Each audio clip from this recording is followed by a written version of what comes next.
To be able to sing all my life. Symptoms affecting both her body and her voice, quietly starting 17 years ago. I couldn't go outside and people say, aren't you supposed to be on stage? I don't have a voice.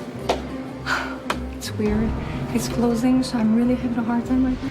Because all my life, I wanted to be the best of me. She didn't respond right away, not because she disagreed, but because she understood what he was really saying.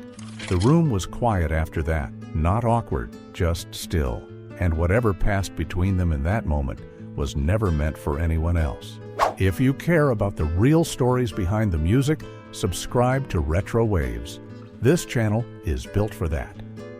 Céline Dion has always been described as unstoppable, a voice that could fill arenas without strain, a performer who never canceled, never faltered, never let the audience see doubt.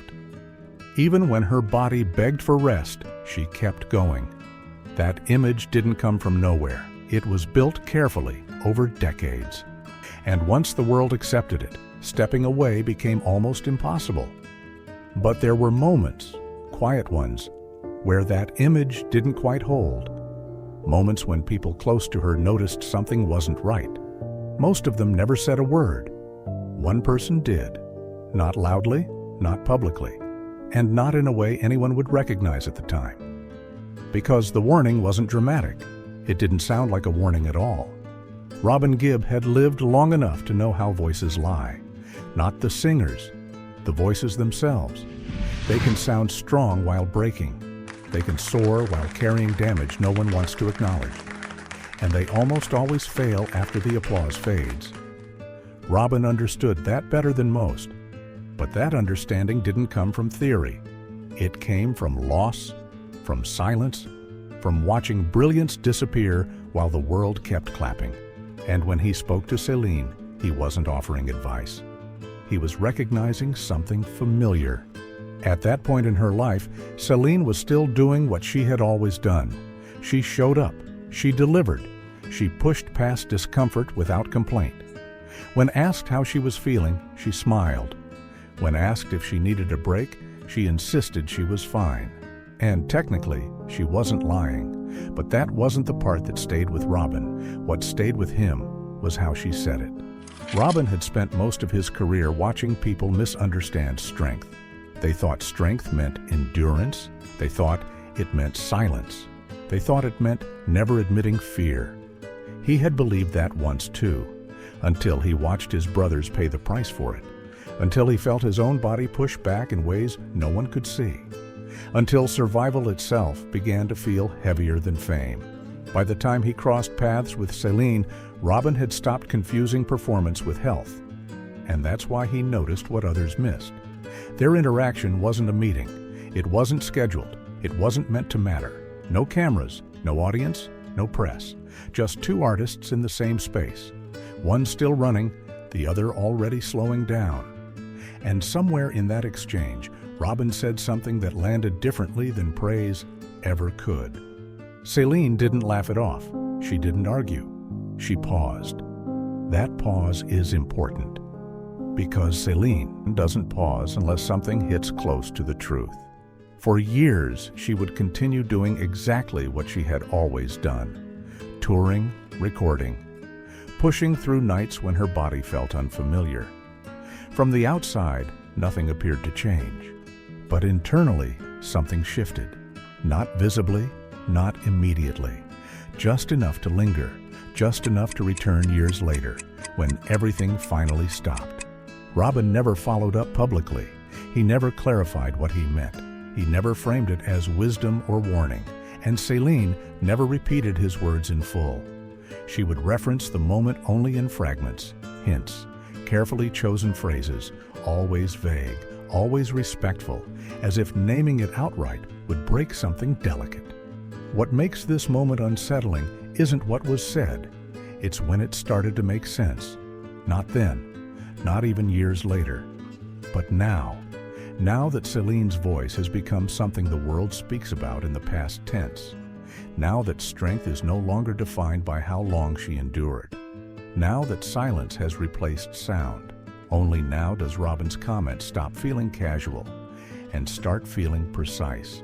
Robin Gibb knew something most people don't want to hear, that voices don't just disappear, they warn you first, quietly, subtly, patiently. And the tragedy is rarely that the warning wasn't given, it's that it sounded too gentle to fear. There's a reason this moment stayed private, a reason it was never turned into a headline, a reason it wasn't framed as prophecy.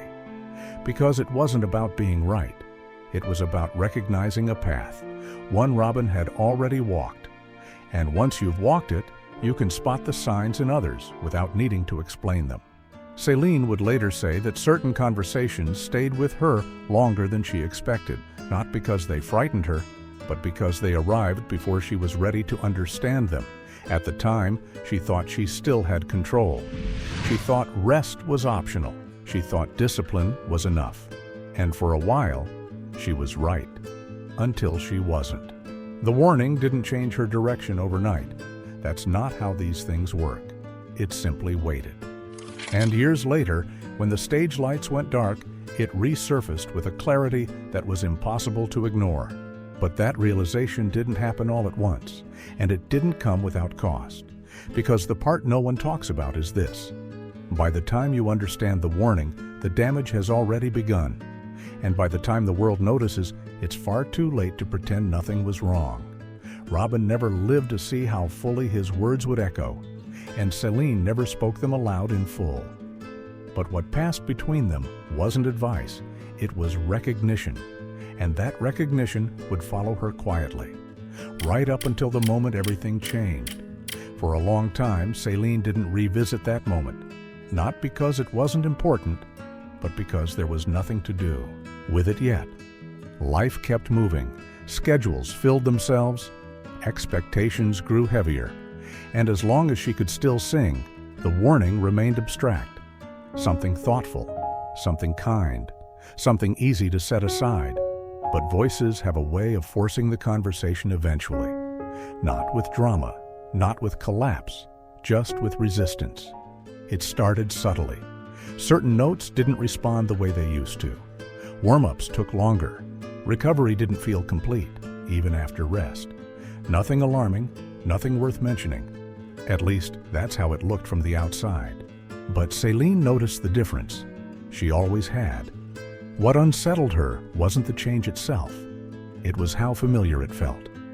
As if her body was repeating a message she had already heard once before. Robin's words began to return, not as sentences, but as feeling. That pause again, that stillness, the sense that he hadn't been predicting anything. He'd been identifying a pattern. One he knew too well. Robin had watched voices carry grief long before they carried damage. He had seen how loss tightens the chest, how responsibility stiffens breath, how singing becomes a form of endurance instead of expression. By the end of his life, he rarely spoke about it directly, but he didn't need to. The restraint said enough. And that restraint was exactly what made his warning different. He hadn't told Céline to stop. He hadn't told her to rest. He had simply named the cost, without asking her to pay attention yet. When Céline's health began to shift in ways she could no longer manage privately, the world reacted the way it always does, with shock, with disbelief, with questions that arrived far too late. How could this happen to her? Why now? Why so suddenly? But for Céline, it didn't feel sudden at all. It felt like the end of a conversation that had started years earlier. She didn't frame it that way publicly. She never dramatized it, never pointed backward and claimed foresight. But in the quiet moments, away from cameras, the connection became impossible to ignore. Robin hadn't been warning her about losing her voice. He had been warning her about what happens when identity becomes inseparable from endurance, when stopping feels like failure, when listening feels like weakness. That's why his words matter now, not because they predicted illness, but because they named something deeper, something structural. The belief that strength means pushing through everything. Robin had learned the truth too late, and he recognized the same belief forming around Céline. not from her ego, but from the world's expectations. There's a reason she never quoted him directly, because once spoken plainly, the warning loses its power. It becomes advice, and advice can be dismissed. Recognition can't. In recent years, Céline has spoken differently about her voice, not as a weapon, not as a miracle, but as something fragile, something that needed care long before it demanded attention. That shift didn't come from headlines. It came from reflection, from understanding that survival isn't about how long you perform, but how honestly you listen. Robin Gibb spent the last years of his life moving more slowly, speaking more softly, choosing silence where noise once lived. Not because he had given up, but because he had learned that preservation is not the opposite of passion. It's the condition for it. And when he looked at Céline, he saw someone standing exactly where he once stood. Still capable, still brilliant, still unaware of how thin the margin had become. The warning wasn't meant to change her future. It was meant to stay with her until she needed it. And when the moment came, when stopping was no longer optional, it finally made sense, not as regret, but as confirmation. Today, Céline's voice exists in a different space, not absent, but protected. And that protection comes with grief, but also with clarity. She no longer measures herself by what she can push through. She measures herself by what she chooses to preserve. That understanding didn't arrive easily, and it didn't arrive alone. Robin's words were never about fear. They were about permission. Permission to listen, permission to pause, permission to stop before something precious is lost forever. That's why this moment matters now, because it reminds us that the most important warnings are rarely loud. They don't interrupt. They don't demand. They wait patiently until we're finally ready to hear them. Robin Gibb didn't live to see the full weight of what he said, and Céline Dion didn't fully understand it at the time. But between them existed a rare exchange, one artist recognizing the cost in another before it became visible. Not prophecy, not tragedy, just truth, delivered quietly. And sometimes the quiet truths are the ones that stay with us longest, because they don't chase attention. They wait,